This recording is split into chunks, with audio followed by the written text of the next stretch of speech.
akan membahas materi bab baru, yakni tentang rangkaian arus searah atau DC. Nah, apakah itu rangkaian arus searah? Rangkaian arus searah atau yang biasa disebut dengan rangkaian DC merupakan rangkaian listrik yang arusnya mengalir satu arah dan nilainya selalu tetap. Nah, rangkaian DC ini biasanya memakai sumber listrik yang contohnya adalah baterai dan aki. Nah, kemarin kalian kan sudah membuat rangkaian ya, Nak. Rangkaian listrik seri, paralel, dan campuran juga. Itu merupakan rangkaian listrik DC karena sumber listrik yang kalian pakai adalah baterai. Nah, selain itu listrik perlu kalian ketahui, listrik mengalir dari kutub negatif ke kutub positif sumber listrik. Jangan sampai terbalik ya, Nak. Dan besaran listrik itu ada tegangan listrik yang simbolnya V, kuat listrik simbolnya I, dan hambatan listrik simbolnya R. Ini dasar dari materi listrik yang harus kalian ketahui. Dan juga ada alat ukur listrik, yakni voltmeter pengukur tegangan, ampermeter pengukur arus, multimeter pengukur semua besaran listrik, dan ada juga satu lagi namanya basic meter. Basic meter itu dia bisa mengukur tegangan dan juga bisa mengukur arus. Oke. Ini besaran listrik dapat dirangkai secara seri, paralel, ataupun campuran ya, seperti yang kalian buat kemarin. Nah, misalnya kemarin itu kalian buat hambatannya atau lampunya kan. Lampu itu kita anggap sebagai hambatan, dimana lampunya kalian bisa susun seri, paralel, dan juga campuran kemarin kan. Nah, itu perhitungannya untuk hambatan seri kalian bisa langsung tambahkan nih. Bisa langsung kalian tambahkan jumlah hambatannya. Sedangkan kalau paralel kalian seperkan ya. Nah, kalau misalnya campuran, kalian tengok dulu yang mana yang lebih dominan. Kalau kayak gini kan yang lebih dominan adalah rangkaian seri. Jadi kalian serikan dulu. Ini R1 tambah R2 diserikan dulu kan. Hasil dari seri nanti kalian paralelkan sama yang R3 seperti ini. Sebenarnya kalian udah paham nih, dari SD lagi diajarkan ya. Cuman ini untuk mengingat kembali supaya kalian tidak bingung. Oke. Nah, selanjutnya hukum Ohm. Di rangkaian DC ini kalian akan membahas tentang hukum Ohm, di mana hukum Ohm ini dia adalah dasar dari materi listrik ya, Nak, di mana hukum Ohm ini menjelaskan bahwa kuat arus yang mengalir pada suatu penghantar, I-nya ya, Nak, itu sebanding dengan tegangan atau V dan berbanding terbalik dengan hambatan atau R. Ini adalah rumus umum untuk materi listrik ya, jangan sampai tidak tahu. Oke, langsung ke contoh soal saja. Di sini diberi sebuah rangkaian listrik seri ya, yang hambatannya seri, di mana akan ada arus mengalir dengan sumber listriknya 12 volt. Dan yang ditanya berapakah nilai kuat arus yang mengalir tersebut ya. Di sini kita buat aja diketahui V-nya 12 volt ya, Nak. Ya. Terus hambatannya kita bikin aja R1 sama dengan R2 sama dengan 2 ohm karena sama-sama 2 ohm ya. Oke. Yang ditanya itu I. Nah, sekarang karena ini dia memiliki dua hambatan yakni yang dirangkai dengan seri, kalian harus buat dulu kalian harus cari dulu hambatan penggantinya ya, hambatan totalnya lah gitu anggap, atau hambatan pengganti juga boleh. Nah, di sini R totalnya adalah R seri kan, RS, berarti R1 ditambah R2. Nah, masukkan saja 2 ditambah 2 sama dengan 4 ohm ya. Nah, habis ini baru kita nyari I. Pakai rumus apa? Pakai rumus ini, hukum Ohm. Pakai rumus hukum Ohmnya ya, Nak. Berarti I sama dengan V per R sama dengan 12 per 4 sama dengan 3 ampere. Nah, berarti arus yang mengalir pada rangkaian ini adalah sebesar 3 ampere. Oke, langsung ke latihan soal ya, Nah. Ini latihan soal nomor 1. Nah, jika misalnya ada yang tidak paham atau ada kendala, kalian bisa langsung tanyakan ke ibu ya. Oke, selanjutnya kita bahas tentang hukum Kirchhoff. Nah, selain hukum Ohm, di listrik juga membahas tentang hukum Kirchhoff, di mana hukum Kirchhoff ini dia terbagi atas dua. Yang pertama ada hukum satu Kirchhoff, di mana di sini dia menjelaskan bahwa jumlah arus yang masuk sama dengan jumlah arus yang keluar. Ya, nanti kita bahas di contoh soal supaya kalian paham maksudnya. Nah, di sini untuk hukum 2 Kirchhoff dia menjelaskan bahwa jumlah tegangan pada suatu rangkaian sama dengan 0. Nah, ini di sini beda ya nak ya. Yang ini namanya sigma ya. Tadi Ibu bilang. Sigma ini total. Sama tadi ya. Total arus yang masuk ya, sigma I, total arus yang masuk sama dengan total arus yang keluar. Nah, kalau yang ini total GGL. Ini GGL ya nak, artinya nih GGL. GGL itu apa? GGL itu gaya gerak listrik atau biasa juga disebut dengan tegangan dalam ya, kalau nggak salah Ibu. Tegangan yang memang ada pada rangkaian tanpa menambahkan sumber listrik. Nah, untuk yang I kali R ini tegangan yang dihasilkan ketika memakai sumber listrik seperti baterai atau power supply seperti itu ya nak ya, atau aki gitu. Nah, untuk contoh soalnya, oke, lanjut ke contoh soal pertama, yakni tentang hukum 1 Kirchhoff. Di sini dinyatakan ada sebuah rangkaian di mana ada arus yang masuk ya, arus yang masuk ke rangkaian ini dan arus yang keluar dari rangkaian. Dan ditanya jika arus masuknya 2, berapa arus keluarnya ya.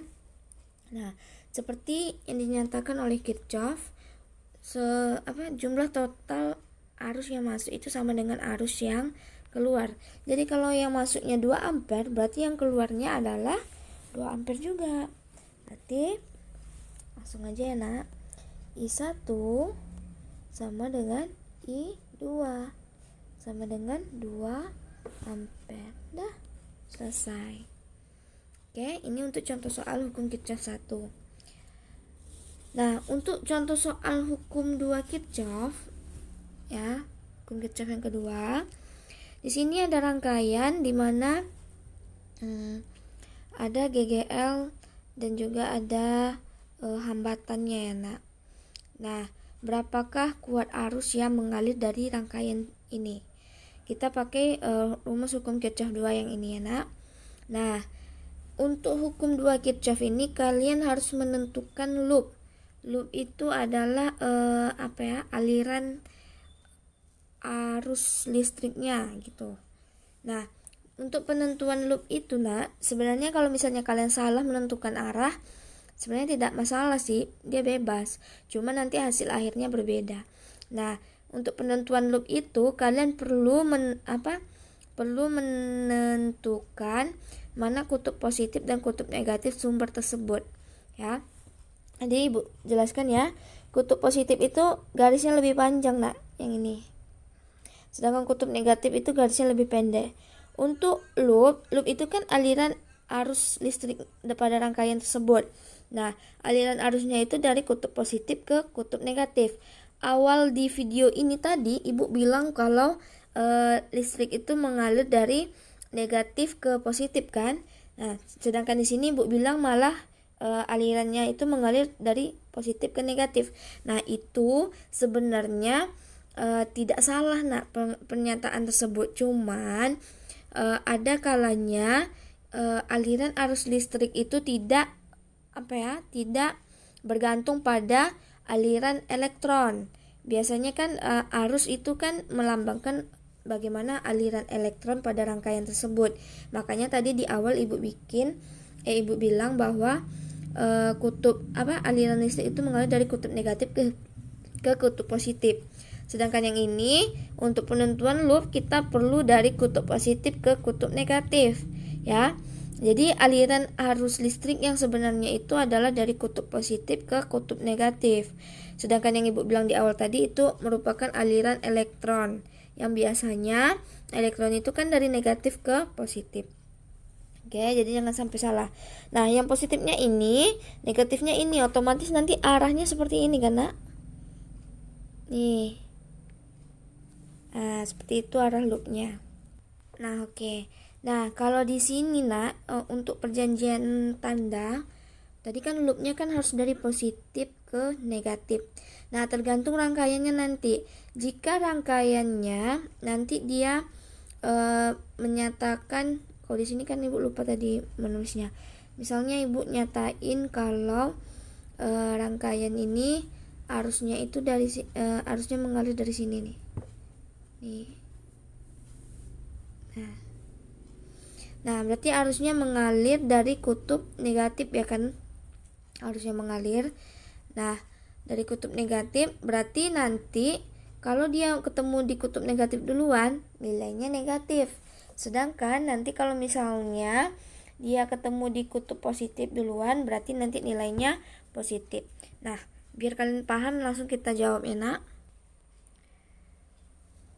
Oke. Nah, tadi kan I-nya di sini ya, Nak ya. Nah, mungkin ini agak membingungkan ya, karena Ibu menjelaskannya juga kurang pasti nih sama kalian. Nanti takutnya kalian bingung karena Ibu banyak kali ngomongnya. Maaf ya, Nak ya. Oke, ini hitung kuat arusnya mengalir. Nah, kita langsung ke sini nih. Ke apa namanya nih? Hukum Kirchhoff 2. Berarti sigma GGL tambah sigma I kali X sama dengan 0. Nah, kalian lihat di sini, Nak. Ini kan R-nya ini seri ya. Berarti nanti kita pakai di sini I dikali R seri. Langsung saja. Ya. Karena I-nya sama. Jadi di sini GGL-nya ini kan 12 volt nih. Dia mengalir dari negatif. Ya, I-nya kan mengalir dari kutub negatif. Otomatis GGL-nya jadi positif, Nak. Ya, kayak kebalikan gitu. Nah, untuk yang apa namanya nih? Untuk yang hambatan ini baru negatif. Karena dia kan mulai tadi Ibu bilang kalau misalnya dia yang mulai dari kutub negatif, berarti nanti hasilnya negatif kan? Berarti ini kita ganti negatif. I dikali RS. RS itu kan R1 tambah R2 kan? R1 tambah R2 sama dengan 0. Berarti 12 volt kurang I yang dicari 6 tambah 6. 12 volt sama dengan ini 6 tambah 6 12 ya. 12 I. Ini kan pindah, Nak. Pindah ke sini jadi positif. Berarti I sama dengan 12 dibagi 12. I sama dengan 1 ampere. Oke. I sama dengan 1 ampere. Ya. Harus 1 ampere. Oke. Nah, kalau nanti Ibu kasih latihan supaya kalian lebih paham ya. Kalau nanti misalnya I-nya ini dari positif yang dari sebelah sini, berarti nanti GGL-nya negatif 12. Namun untuk I kali R-nya ini positif karena dia dimulai dari positif. Semoga kalian paham. Kalau misalnya kalian kurang paham sama penjelasan Ibu, bisa ditanya lagi ya, Nak. Oke, langsung ke latihan. Latihan soal ini khusus untuk hukum Kirchhoff 2 ya, Nak. Hukum Kirchhoff 1 Ibu anggap kalian udah paham ya. Jangan sampai salah kalau salah menentukan loop sih sebenarnya nggak masalah ya, Nak. Cuman kalian harus lebih paham teorinya seperti apa. Oke, kalau misalnya belum paham atau Ibu menjelaskannya kurang jelas, boleh kalian tanyakan lagi ya. Selanjutnya kita bahas tentang energi listrik. Dimana energi listrik ini bisa kalian aplikasikan untuk menghitung biaya listrik rumah tangga ya. Biaya listrik di rumah kalian masing-masing. Ya. Di sini kalian perlu menentukan energi listriknya dulu dan juga daya listrik yang kalian pakai. Nah, untuk energi listrik ini rumusnya ada 3 nih, tergantung apa yang diketahui. Kalau yang diketahui cuman tegangan sama arus, pakai yang ini. Kalau arus sama hambatan, pakai yang ini. Atau kalau misalnya tegangan sama hambatan, pakai yang ini, terserah. Tergantung yang diketahui. Nah, untuk daya listrik rumusnya adalah energi listrik per waktu ya. Langsung ke contoh soal. Oke, langsung kita ke contoh soal. Dimana di sini sebuah rice cooker menyala selama 2 jam dengan tegangan 220 volt dan arus 2 ampere.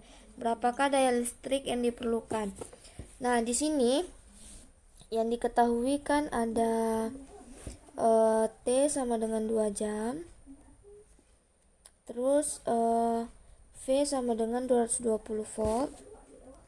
Terus I sama dengan 2 ampere. Ditanya itu daya. Oke. Nah, kalau kita mau mencari daya, kita perlu tahu energi yang dipakainya dulu ya, Nak. Energi yang dipakainya atau energi yang diperlukan. Jadi W sama dengan, nah pakai rumus yang mana? Di sini yang diketahui V sama I. Kita lihat V, I sama T ya. Berarti kita pakai rumus yang ini. W sama dengan V kali I kali T. 220 kali 2 kali 2. Ini masih tetap jam ya, karena kita kan tadi karena di sini Ibu bilang energi listriknya kilowatt per hour. Ya. Kilowatt per hour. Salah Ibu. Nah, di sini satuannya joule ya. Joule. Nah, untuk yang ini kalian perlu untuk mengganti jam ke sekon. Berarti 2 dikali 3600 ya. Apa Ibu? Oke. 2 jam dikali 3600 untuk menjadikannya ke detik. Ini 440 dikali 2 kali 36 itu 72. Nah, dicari 440 dikali 7000. Nah, ini nanti dapat hasilnya 3.168.000 joule ya. Nah, nanti yang ini kalian cari daya listriknya. Daya listrik kan W per T nih. Nah, W-nya 3.168.000 per T-nya tadi 2 kali 3.600 ya, Nak. Berarti 7.200. Nah, hasilnya berapa? Dibagi 7.200. 440.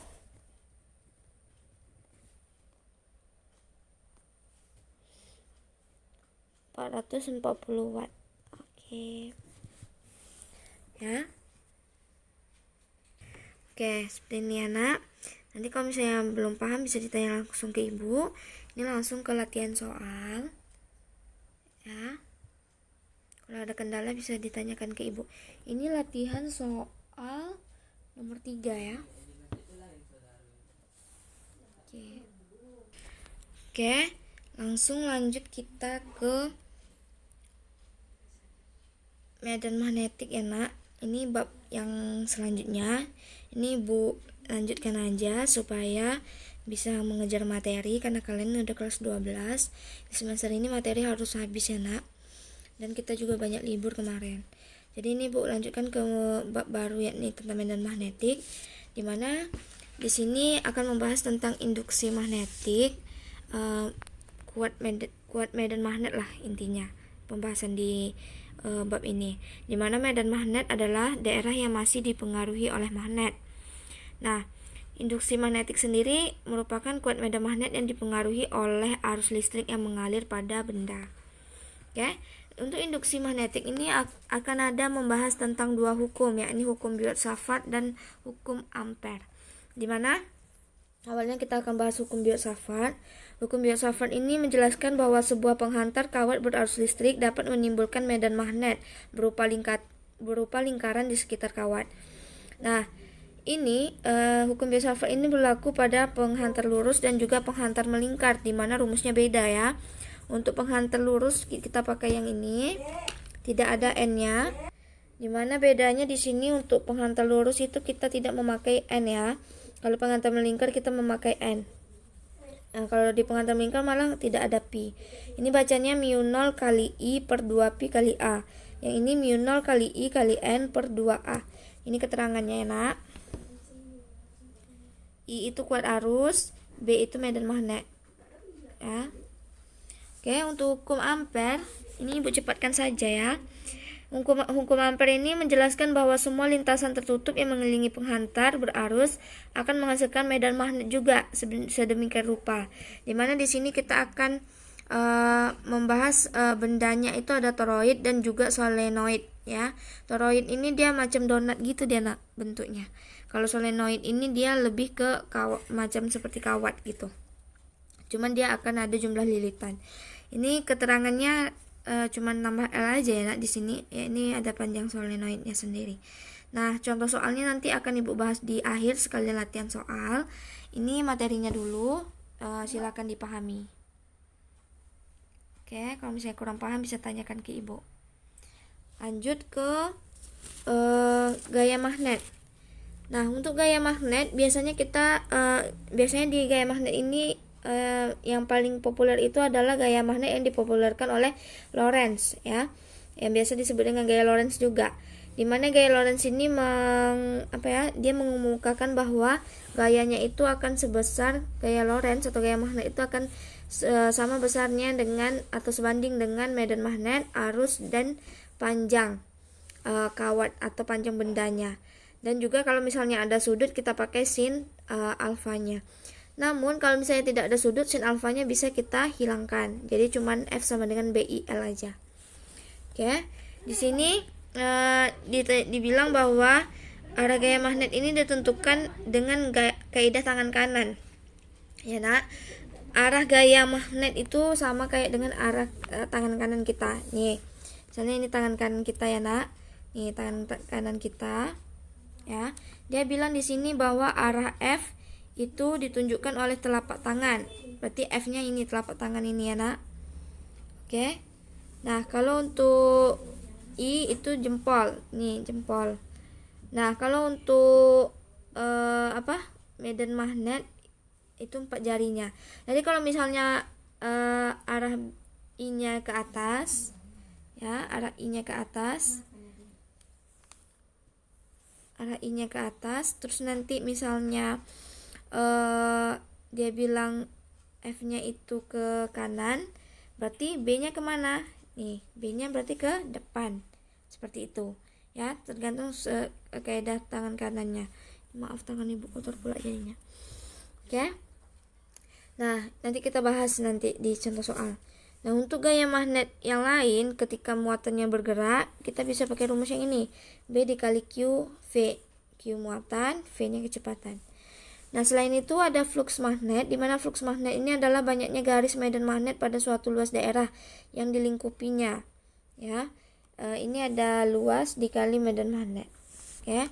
Nah, lanjut kita ke contoh soal. Ini contoh soal untuk toroida ya nak, yang berarti ini kita pakai hukum Ampere. Nah, untuk toroid memiliki 60 lilitan berjari-jari 0,1 meter. Jika kuat arusnya 2 ampere, tentukan kuat medan magnetnya. Nah, diketahui di sini, maaf Ibu cepat-cepat ya nak, 60 lilitan, jari-jarinya, jari-jari tadi lambangnya A itu 0,1 meter, terus iya 2 ampere. Oke, ditanya itu B, jawab B. Nah, rumus untuk toroid B sama dengan mu0 kali I kali N per 2A. 2A kecil ya nak. Nah, mu0 nya tadi kan ada diketahui itu mu0 ini ketetapan ya nak. Dia 4pi dikali 10 min 7 Weber per ampere. WB ini Weber ya, per ampere. Nah, masukkan. Oh, ini udah. 4pi kali 10 min 7 dikali 2 dikali 60 per 2 dikali 0,1. Oke. Ini 2 kali 4 8 kali 6 480 ya. Kali 10 min 7 per 0,2. Nah, hasilnya berapa ini? 24. Tuh. Salah. Oke, nanti hasilnya 24. Ini dibagi ini hasilnya 2400 dikali 10 min 7. B itu Tesla ya. Tuh ya nak. Oke, kita lanjut ke ini kalau misalnya kurang paham bisa ditanyakan. Kita lanjut untuk mencari gaya Lorentz ya. Contoh soal untuk gaya Lorentz. Oke, ini untuk contoh soal gaya Lorentz ya. Dimana di sini udah diketahui arus, medan magnet, panjang kawat, berapa besar dan arah gaya Lorentznya. Nah, langsung aja kita masukkan ya nak. Sama dengan B kali I kali L. Di sini tidak ada sudut. Dan juga dia bilang lurus ya kan. Jadi kita nggak perlu pakai sudutnya. Jadi PIL aja. B-nya 0,5 kali 2 dikali L-nya juga 2. Berarti 0,5 dikali 4 ya. Itu hasilnya 2. Berarti 2 Newton. Newton ya nak. Nah, kemana arahnya sekarang?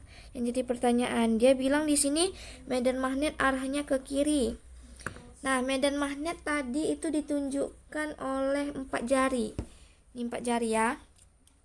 Oke, maaf tangan ibu kalau kotor karena tinta pena. Oke. Nih misalnya 4 jari dia ke kiri. Ini ke kiri ya. Otomatis arusnya dia tegak lurus sama arah jari, berarti arusnya ke atas, berarti itunya apa namanya tuh gaya Lorentznya yang telapak tangan ini kemana? Ke depan kan? Ya, ke depan. Gimana caranya nih? Nah, nampak lah pokoknya ini anaknya kayak gini. B-nya ke kiri, ini ke kiri, ininya arah arusnya selalu tegak lurus sama B, berarti dia ke atas, berarti F-nya ke depan. Berarti F ke arah F adalah ke depan. Ini besok kalau misalnya ada di ujian, biasanya ibu selalu suruh buat gambar nih, atau ulangan juga ibu suruh buat gambar. Jadi ingat-ingat aja ya nak gambarnya. Oke, selesai. Kalau misalnya belum paham untuk contoh soal ini boleh ditanyakan langsung ke ibu ya nak. Nah, ini latihan soalnya ya nak. Kalau ada kendala nanti bisa tanyakan ke ibu.